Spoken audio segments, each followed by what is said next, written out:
ये है 3ds Max का यूज़र इंटरफेस। सभी सॉफ्टवेयर के यूज़र इंटरफेस अलग अलग होते हैं, जैसे आपने देखे होंगे। राइनो में भी यूज़र इंटरफेस अलग होता है। ये इसका मेन्यू बार, जहाँ पर ऑटोडेस्क 3ds Max 2022 लिखा हुआ है, ये मेन्यू बार है।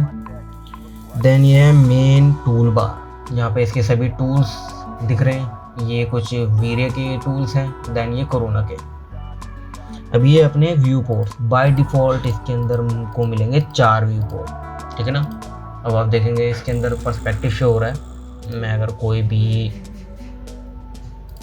एक क्रिएट करूँ ऑब्जेक्ट, तो उसका यहाँ पे पर्सपेक्टिव शो होएगा। इस व्यू पोर्ट में इसका फ्रंट है, इसमें इसका टॉप, देन इसमें लेफ्ट है। तो अब मुझे इसमें कोई भी एडिट करना है, ठीक है ना, और मैं चाह रहा हूँ सिर्फ एक ही व्यू पोर्ट में एडिट हो। देन इसको मैं मैक्सिमाइज कर लूँगा यहाँ से कि मैं सिर्फ व्यू पोर्ट में ही काम करना है।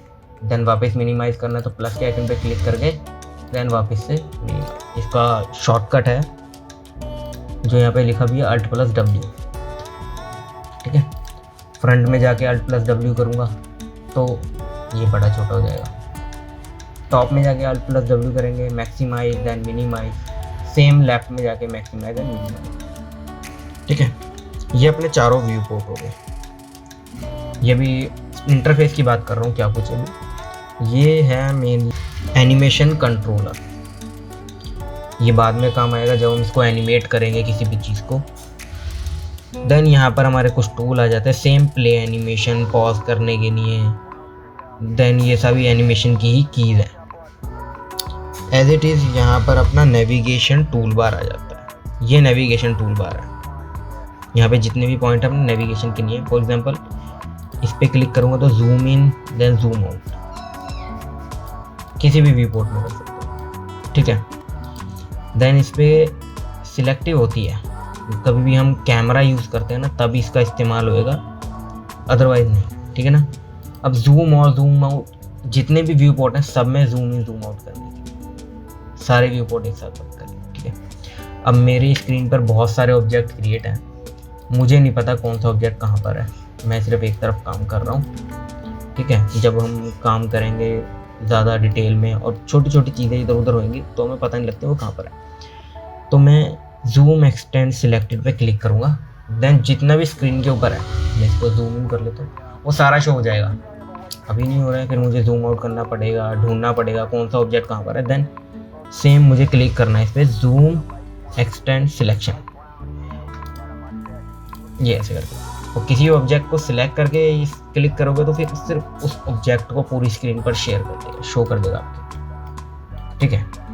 अब मैं इधर से रोटेट कर सकता हूँ, ये मेरा ऑर्बिट है, यहाँ से हम रोटेट कर सकते हैं। बट शॉर्टकट मेनली इतना टाइम होता नहीं, तो हम अल्ट होल्ड करेंगे, देन सेंटर बटन, माउस का मिडल बटन से रोटेट करेंगे।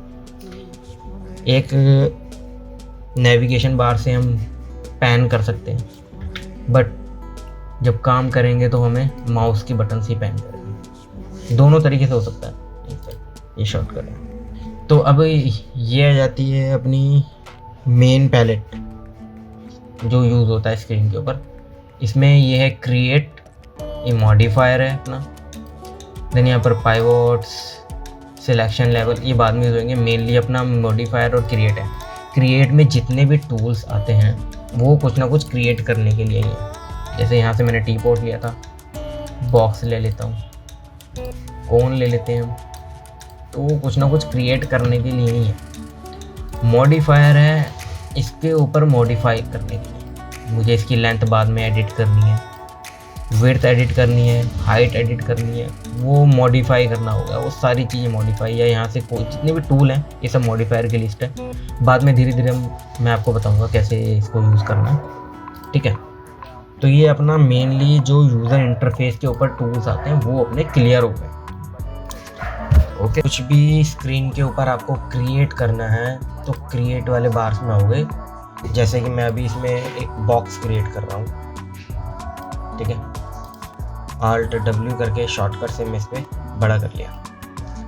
अब ये मेरा बॉक्स तो क्रिएट हो गया, ठीक है। अब मैं इसकी एडिट करना चाहता हूँ सभी सेगमेंट्स को, तो मॉडिफायर की लिस्ट में जाऊंगा। मॉडिफायर में आने के बाद सबसे पहले मेरे पास आएंगे इसके पैरामीटर्स। अगर मैं बाहर क्लिक करूँगा तो डिसेलेक्ट हो जाएगा ना। बॉक्स के ऊपर क्लिक करके पैरामीटर्स में आके यहाँ से लेंथ और विड्थ चेंज कर सकता हूँ। पहले तो कस्टमाइज यूनिट में जाना पड़ेगा आपको। कस्टमाइज में जाके अभी यहाँ पे यूनिट शो नहीं हो रहे, कस्टमाइज में जाएंगे हम। देन कस्टमाइज में जाके हमें यूनिट सेटअप में जाना है। यूनिट सेटअप में आके और इसमें कई ऑप्शन मिल जाते हैं। पहले तो है मैट्रिक्स। मैट्रिक्स में आपको मिलेंगे 4 option, millimetre, centimetre, metres, kilometre. Maximum काम होता है हमारा मिलीमीटर्स या मीटर्स में, ठीक है। देन अगर आप फीट इंचज में काम करना चाह रहे हैं तो फीट यूएस स्टैंडर्ड में जाके सिलेक्ट करना है फीट फ्रैक्शनल इंचज। मैं अभी फीट इंचज में काम करूँगा, बाकी सारे चेंज कर सकते हैं। अब ये कस्टम है कि मैं कोई भी अपनी डायमेंशन खुद से क्रिएट कर सकता हूँ कि एक और वो कितने यूनिट के बराबर होना चाहिए, 1 मीटर कितने सेंटीमीटर के बराबर होना चाहिए। देने का जेनरिक यूनिट्स, इसके कोई पैरामीटर्स नहीं होते, सिर्फ नंबर पे वर्क करता है। 100 डाला तो देन 100 ही टाइम वो मूव हो जाएगा। मैं भी फीट इंचज में करके इसको ओके कर देता हूँ। यहाँ आप देखेंगे कि यहाँ पे फीट इंचज में डायमेंशन आ गई 4 फीट बाई 1 फीट। मुझे एक रूम बनाना है, 10 फीट एंटर करा मैंने, यहाँ पे 10 एंटर कर दिया। अब मैं डायरेक्ट बता दूं कि अगर एंटर कर दूँ मैं डायरेक्ट तो इसका मतलब फीट्स इस पर सिलेक्टेड है। जेनरिक जो है ऑटोकैड में होता है, मैं 10 एंटर करूँगा तो वो इंच को उठाएगा, इसमें 10 एंटर करूँगा तो फीट से उठाएगा। अपने इंच टाइप करना है तो इंच का सिंबल प्रॉपर डालना पड़ेगा। यहाँ पर मैं 11 फीट की हाइट ले लेता हूँ, एंटर कर देता हूँ। ये एक 10 बाई 10 का बॉक्स जिसमें 11 फीट की हाइट के हिसाब से बन गया, ठीक है। अब इसमें आ जाते हैं सेगमेंट्स। अब इसमें एक सेगमेंट है, मैं यहाँ पे कर देता हूँ इक्वल डिवाइडेड 2, एक्स वाली साइड से, विड्थ वाली साइड से 2। ये सेगमेंट्स क्या होते हैं, इसके पार्ट्स को डिवाइड कर दिया मैंने। मुझे एडिट करना है, कुछ करना, मैं यहाँ से एडिट कर सकता हूँ, ठीक है। और इस बॉक्स के अंदर मैं सेगमेंट्स में ज़्यादा बढ़ाना चाहूँ बढ़ा सकता हूँ इसकी स्मूथनेस के लिए। फाइल का साइज़ उतना ही बढ़ता जाएगा जितने सेगमेंट बढ़ाऊँगा। तो कोशिश करना जितने आपके पास सेगमेंट की ज़रूरत हो उतने ही इसमें सेगमेंट्स रखो, ठीक है। अभी मैं इसको हटा दिया, ठीक है। अब क्या है, मैं इसमें अंदर कोई मॉडिफायर लगा देता हूँ, ठीक है ना। फीट इंचज मैंने कर दिया है इसके अंदर। लेंथ विड्थ कस्टमाइज कर सकता हूँ अपने तरीके से। अब मुझे इसका साइज यहाँ से 10 फीट या 10 फीट करके चेंज नहीं करना है। मैं यहाँ पे करूँगा, क्लिक करता जाऊँगा, ये साइज ऑटोमेटिक बढ़ता जाएगा जितनी बार टैप करूँगा। और नहीं तो इस पर होल्ड करके रखूँगा, जितना चाहूँ उतना इसके साइज को बढ़ा सकता हूँ। ये शॉर्टकट है। मतलब कुछ होता है ना, हमें सिमेट्री के हिसाब से सेट करना है अपने 3D में कि इसकी हाइट इतनी अप्रॉक्स चाहिए, कोई साइज नहीं होता उसमें, तो वहाँ रख के हम उसको अपने हिसाब से एडजस्ट कर सकते हैं, ठीक है। ये उस चीज़ के लिए।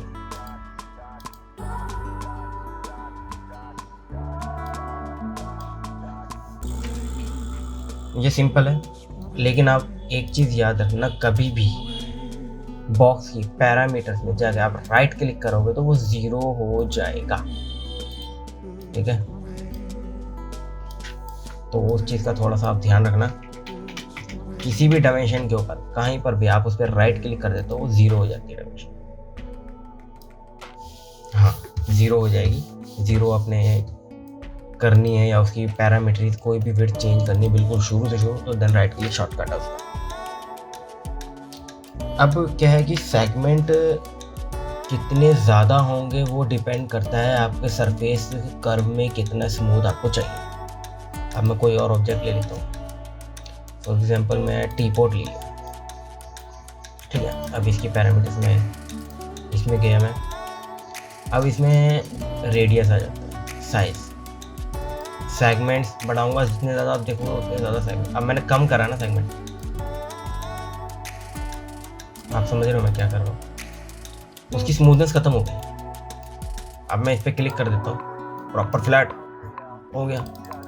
अब मैं कितने ही सेगमेंट बढ़ा दूँगा फ्लैट रहेगा, स्मूथनेस नहीं है। स्मूथ पे क्लिक करूँगा देन वो स्मूथनेस आएगी, और जितने ज़्यादा सेगमेंट्स होंगे उतनी ही ज़्यादा स्मूथनेस मिलेगी। F3 प्ले करके दिखाता हूँ मैं आपको।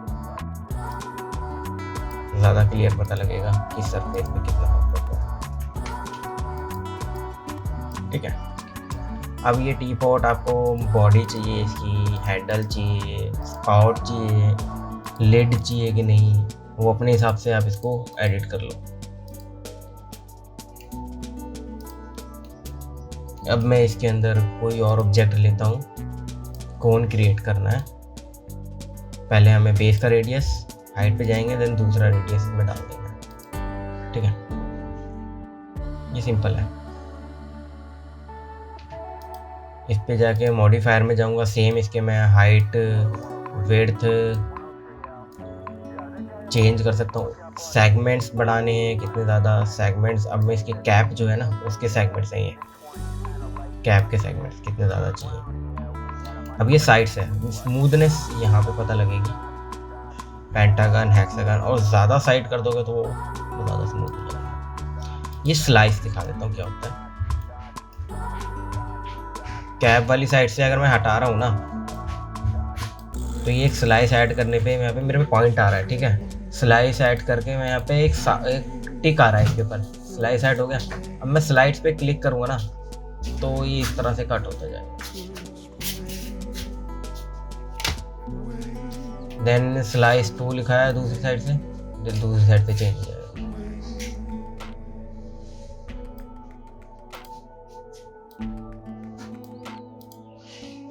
ठीक है, सेम किसी और ऑब्जेक्ट के साथ करते हैं। स्पेयर, स्पेयर में 2 आते हैं, जियो स्पेयर, नॉर्मल। इसमें सिर्फ सेगमेंट का फ़र्क है, जो लैंप क्रिएट करने के लिए या फिर कोई भी सर्कल स्मूथ सरफेस क्रिएट करने के लिए, दोनों में सिर्फ इतना ही फ़र्क आएगा और कोई फ़र्क नहीं है। इसमें भी सेम, मैं इसके साइज़ को सेगमेंट जितने बढ़ाऊंगा उतनी ज़्यादा स्मूथनेस आ जाएगी। सेम है इसके अंदर एक, अब मैंने स्लाइस ऑन किया, वन साइड से मैं इसको कर रहा हूँ चॉप।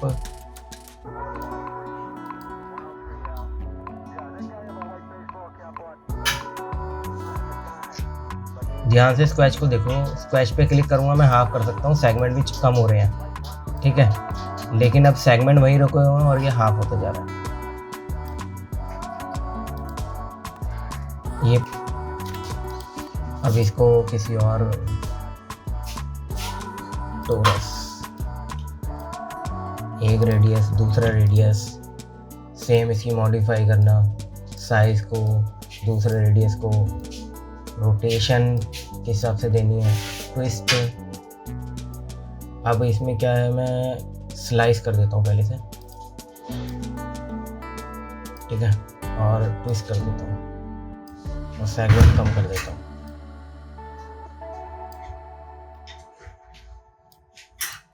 तो ऐसा कोई ऑब्जेक्ट क्रिएट करना है तो उसमें ये काम आएगा।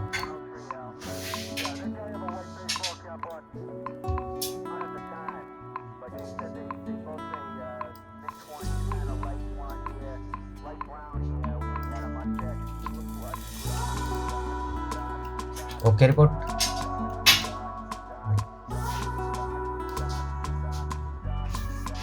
तो आपने क्या है कि कोई भी चीज़ क्रिएट करनी है ना उसकी, तो अपने हिसाब से पहले माइंड में सोचना पड़ेगा आपने बनाना क्या है। फॉर एग्जांपल इस सर्कल वाली बॉल से ना मैं इसको स्ट्रेच करके एक गद्दी बना दी, तो उस फॉर्म को यूज़ कैसे करना है वो आपके ऊपर है। ये प्रैक्टिस से होगा सारा।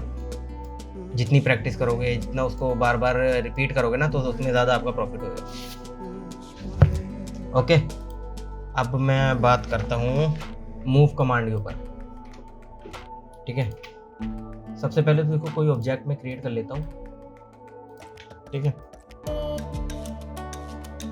अब बाय डिफ़ॉल्ट मैं इसको सिलेक्ट करता हूँ।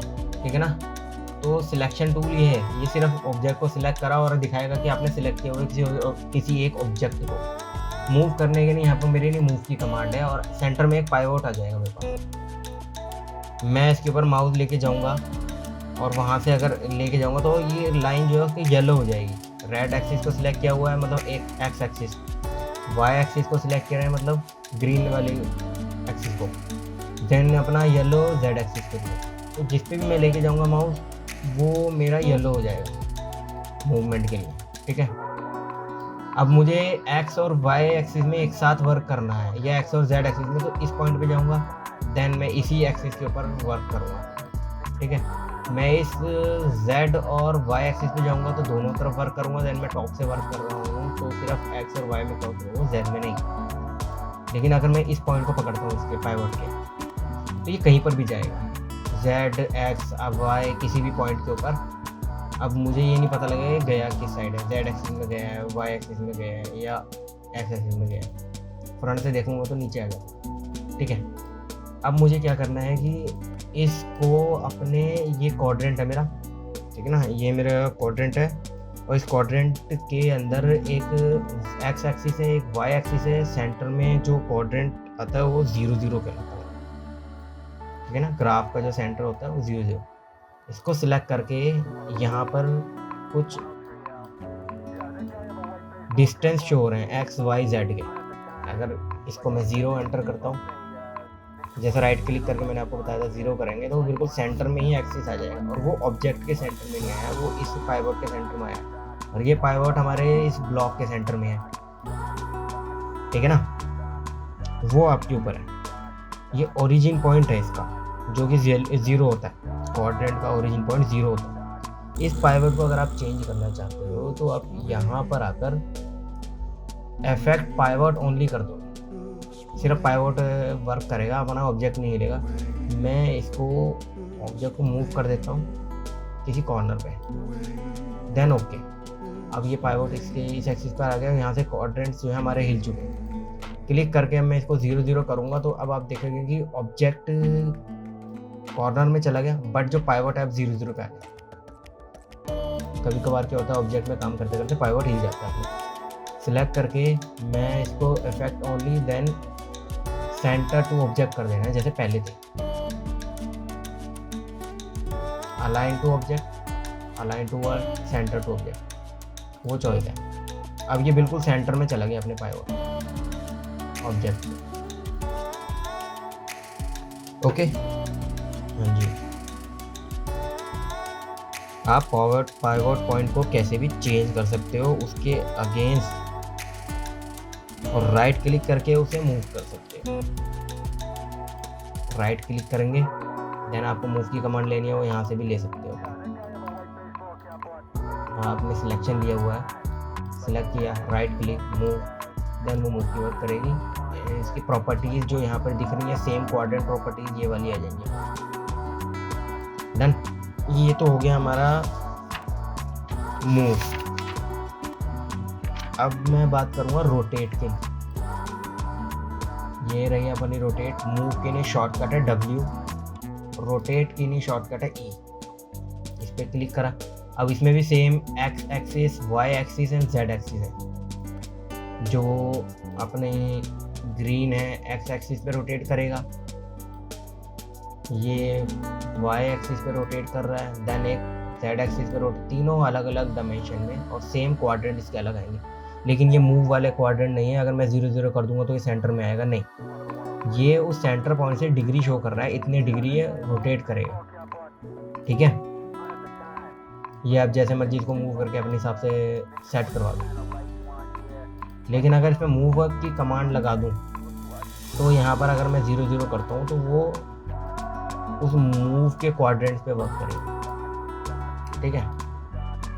सेम रोटेट के ऊपर मैं 0 0 कर देता हूँ तो जैसे पहली पोजीशन थी 0 0 वाली, वही आ जाएगी मेरे को। ये तो अपनी रोटेट की हो गई। देन अगेन अब मैं वर्क करता हूँ स्केल के ऊपर। यहाँ पर ये स्केल है। स्केल में हमारे पास 3 ऑप्शन है। पहला uniform, non uniform, then squash है। तो यूनिफॉर्म स्केल मैक्सिमम जो यूज होगा, यूनिफॉर्म नॉन यूनिफॉर्म है, स्क्वैश को यूज़ नहीं करते। यूनिफॉर्म स्केल में हम सेंटर से अगर चेंज करेंगे तो सारा का सारा स्केल यूनिफॉर्मली सब तरफ डिस्ट्रीब्यूट हो जाएगा, चाहे कोई भी ऑब्जेक्ट हो। मैं टी पॉइंट लेता हूँ, देन यूनिफॉर्म स्केल ऐड कर देता हूँ उसके ऊपर, तो इक्वली डिस्ट्रीब्यूट होकर यूनिफॉर्मली चेंज। नॉन यूनिफॉर्म अगर एक पॉइंट से मैं इसको चेंज करता हूँ, एक्स एक्सिस से वाई एक्सिस से, देन जेड एक्सिस। सबसे ज़्यादा अपने नेट में इसी पॉइंट को यूज़ करते हैं। देन क्वाड्रेंट क्या काम करता है कि इसके पॉइंट से अगर मुझे इसके अंदर 1 लीटर पानी आ रहा है इस टाइम पर, और मैं इसकी हाइट बढ़ा देता हूँ, अब इसमें 2 लीटर पानी आएगा। ओके, बट मैं चाहता हूँ कि इसका स्केल मैं चेंज करूँ, बट अंदर का जो वॉल्यूम सेम रहे। तो अब जो है वो वॉल्यूम सेम रहेगा।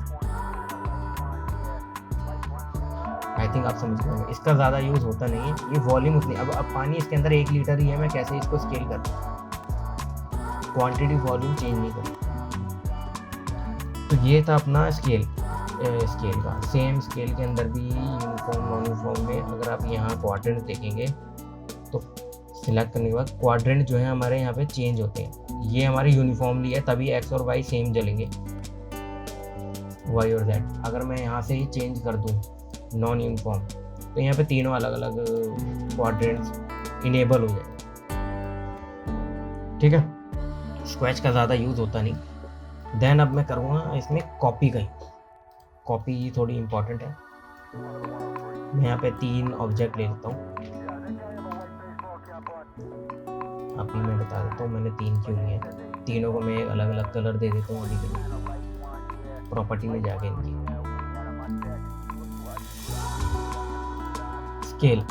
स्केल में 3 पॉइंट होते हैं कॉपी में, कॉपी, इंस्टेंस एंड रेफरेंस। पहला मैं कॉपी कर रहा हूँ, मैं शिफ्ट होल्ड करके रखूँगा, देन वाई एक्सिस से मूव करूँगा। ये कॉपी हो गया। जैसे मैं माउस बटन छोड़ूंगा, एक इसकी क्लोन ऑप्शन ओपन हो जाएगा। इसमें कॉपी नहीं होता, क्लोन होता है। तो एक कॉपी, इंस्टेंस एंड रेफरेंस मैं कॉपी करके यहाँ से डाल देता हूँ। कितनी ज़्यादा कॉपी चाहिए? 3। देन ओके, इसकी ने 3 कॉपी दी। सेम मैं इधर करूँगा, शिफ्ट होल्ड करके रखूँगा, इसको मूव करूँगा, देन यहाँ पर मैं इंस्टेंस कर देता हूँ 3। सेम मेरे पास है। अब ये रेफरेंस क्या करता हूँ, मैं यहाँ से मूव करूँगा वाई एक्सिस से, देन अगेन मैं इस पर रेफरेंस पे जाके 3 एंटर कर दूंगा। ये मेरे 3 कॉपी मैंने कर लिया। तीनों का काम किया है। पहले हमारा कॉपी है, दूसरा हमारा इंस्टेंस है, थर्ड रेफरेंस है। कॉपी में अगर मैं इसमें प्रॉपर्टी में जाकर इसकी कोई भी प्रॉपर्टी चेंज करता हूँ, वो सेपरेट की हो जाएगी। ठीक है, बट अगर मैं इंस्टेंस में किसी की भी प्रॉपर्टी चेंज करूँगा तो वो सब पे ही इक्वल वर्क करेगा।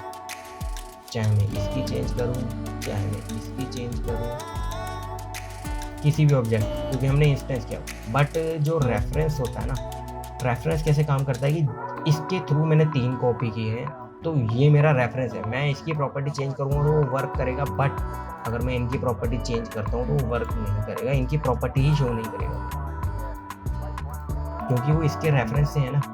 इसलिए वो जो ये करेगा सेम वो इसको फॉलो करेंगे, उनकी अपनी खुद की कोई प्रॉपर्टी है ही नहीं। बट अगर मैं यहाँ से डायरेक्टली स्केल करना चाहूँ, इसको मैं पकड़ के डायरेक्ट यहाँ से स्केल कर दूँ, इंस्टेंस या फिर यूनिफॉर्मली या नॉन यूनिफॉर्म, तो वो अलग अलग ही वर्क करेगा। स्केल कमांड से इसकी इंस्टेंस प्रॉपर्टी पे ज़्यादा कोई फ़र्क नहीं पड़ेगा।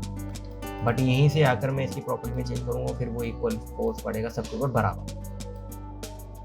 इस पर भी मैं इंस्टेंस से चेंज कर देता हूँ, बट इसके ऊपर आकर मैं अपनी प्रॉपर्टी चेंज करता हूँ तो फिर से इक्वल फर्क पड़ेगा।